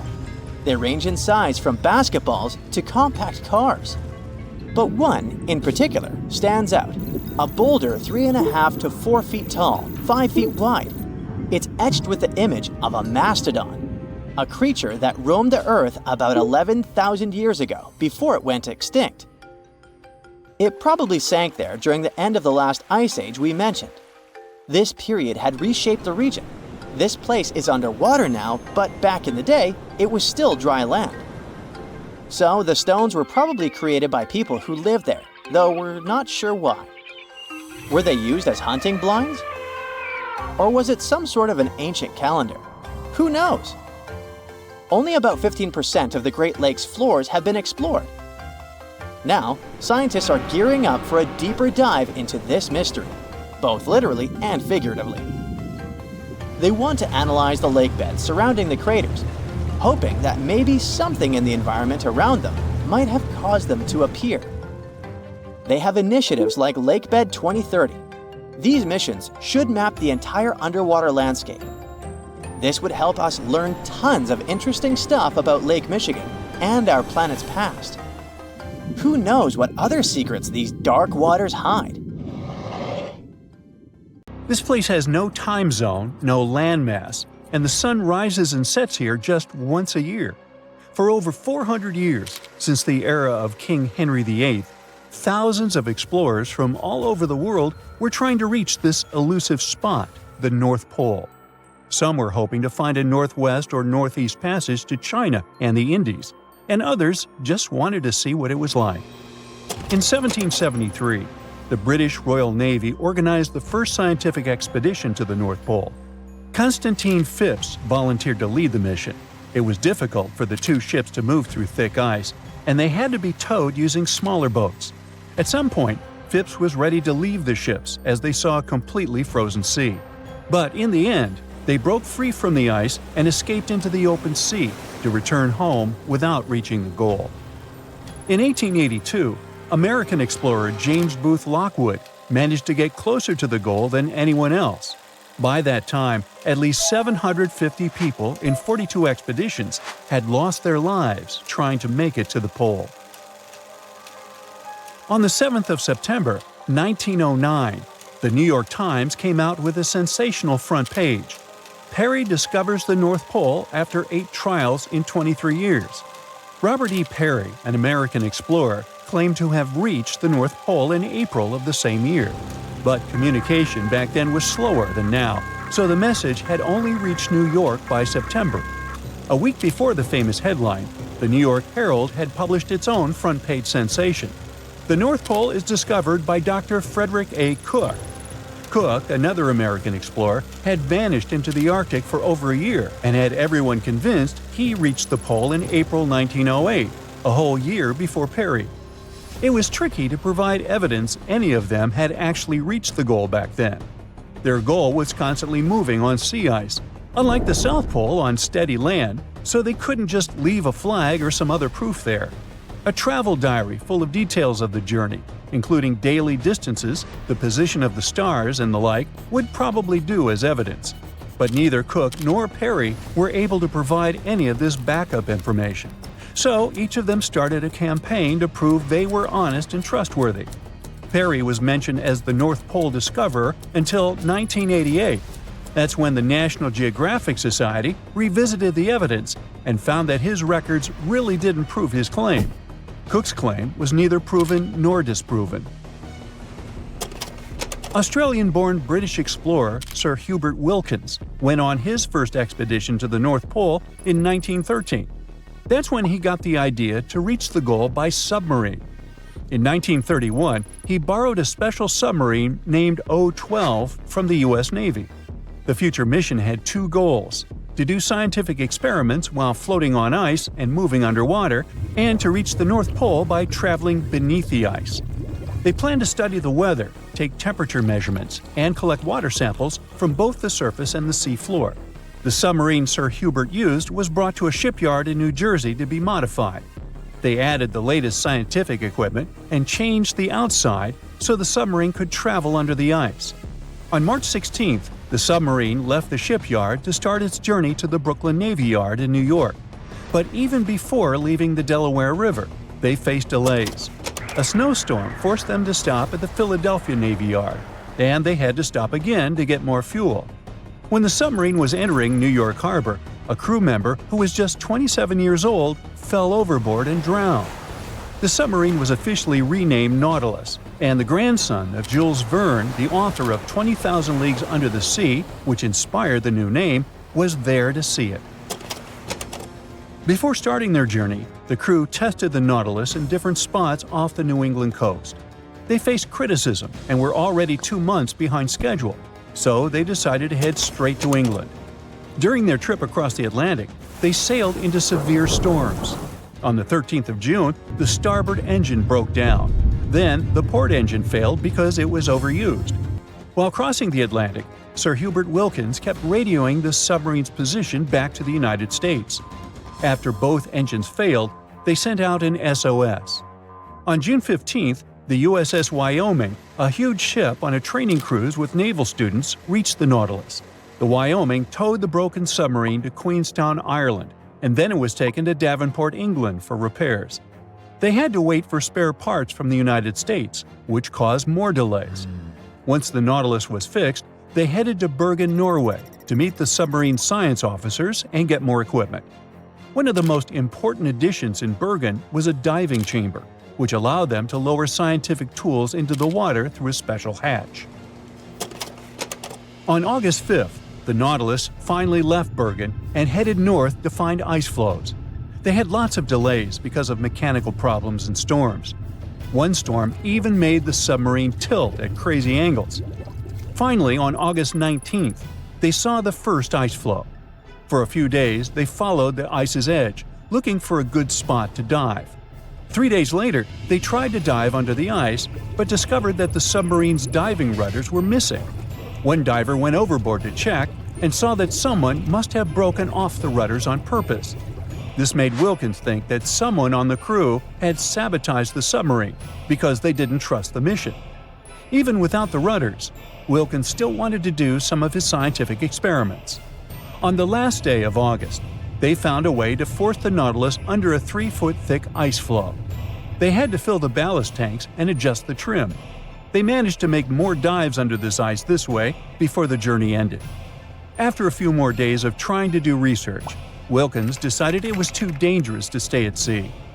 The Nautilus arrived at Svalbard, the Norwegian archipelago between mainland Norway and the North Pole, on September 8th, after going through the worst storm of the trip. They planned to go to a port in England, but another storm caused a lot of damage and made the engines fail, so they had to stop in Bergen again. After getting permission from the United States Shipping Board, the Nautilus was towed out of Bergen and sunk in a Norwegian fjord on November 13, 1931. In 1958, a U.S. submarine with the same name, Nautilus, became the first vessel that reached the North Pole by traveling under the ice. This Nautilus was much bigger than the submarines that came before it. It was 319 feet long and weighed 3,590 tons. For comparison, the other Nautilus was 175 feet long. Unlike other submarines, the new Nautilus could stay underwater for a longer time because of its special atomic engine didn't need air and only used a tiny amount of nuclear fuel.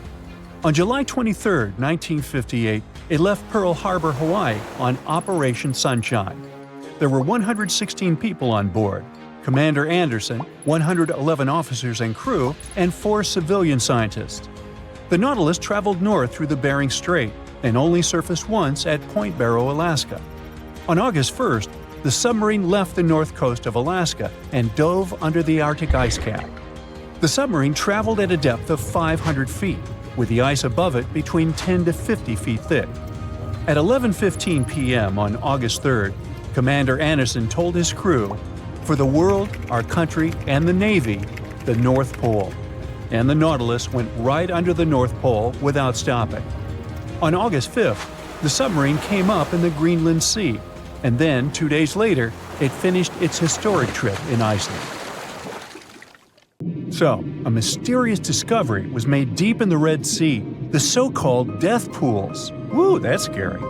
In 2020, researchers embarked on a dive into the Red Sea. The mission spot was in the Gulf of Aqaba, between Saudi Arabia and Egypt. Near the end of their expedition, as they ventured deeper into the darkening waters, they noticed some strange seaweed floating above the seafloor. They decided to use a remotely operated vehicle and investigate it. Suddenly, they discovered these strange, motionless lakes of water within the sea. These are called brine pools. They're basically pockets of salty water deep on the ocean floor. And when I say salty, I mean it. Sometimes they're up to 8 times saltier than the ocean water itself. Mysteriously, they don't mix well with the surroundings. They formed millions of years ago, sometime during the Miocene epoch, back when weird creatures roamed the earth, like me, and deeply buried mineral deposits dissolved into the water. The largest pool spans about 170,000 square feet. Meanwhile, 3 smaller ones are under 107 square feet each. At first, this discovery didn't seem that scary. But here's why they're so horrifying. Not only are they disgustingly salty, they also lack oxygen. Now hold on a sec, isn't that normal for something that's underwater? Well, it turns out the Earth's waters are full of oxygen, and at least half of this element on our planet comes from the oceans. Just like plants on land, marine plants such as phytoplankton, seaweed, and algae munch on sunlight and produce oxygen through photosynthesis. They release lots of it into the surroundings. Marine life then eats half of it, so only about a quarter of the oxygen that we breathe actually comes from the oceans. Just like us, sea creatures need this element to survive. Without it, they can't breathe and support their metabolism to live. That's why these pools are super dangerous for most of them. It's like a puddle of thick syrup for bugs. When they get in, the poor things immediately suffocate and pass away. Which is why the pools are surrounded by a graveyard of marine animals. But let's see how these things can exist in the first place. Have you ever tried making ice cubes from salty water? Spoiler, it's pretty hard. When you add salt, the water gets harder than usual to freeze, a phenomenon that has a funny name, freezing point depression. Oh, that's because salt interferes with the hydrogen bonds between water molecules. As it finally freezes, stuff like particles, dirt, or dissolved salts get pushed out to the sides. As a result, the salt's kind of squeezed out of the ice crystals and gets trapped near the edges in small bubbles or pockets. Something similar happens in the ocean when seawater starts freezing under super cold polar caps. The salt doesn't freeze with the water.